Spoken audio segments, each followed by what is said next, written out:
So welcome students. So in this question, you're given that f of x is equal to x power n.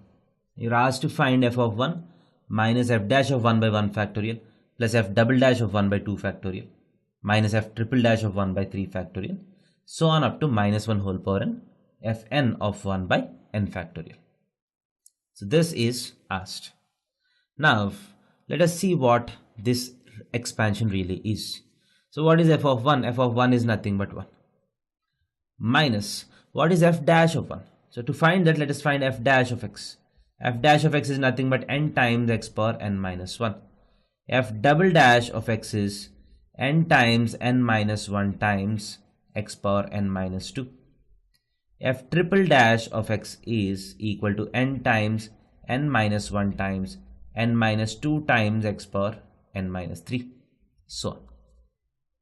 And what is f dash of 1? F dash of 1 is nothing but n by 1 factorial.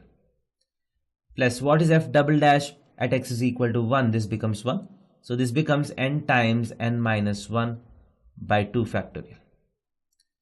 Minus f triple dash of 1. You put x is equal to 1. So n times n minus 1 times n minus 2 by 3 factorial. So on. Up to fn of 1 by n factorial. So if you look at this expansion, do you see that this is nothing but 1 minus nc1? This is nothing but nc1.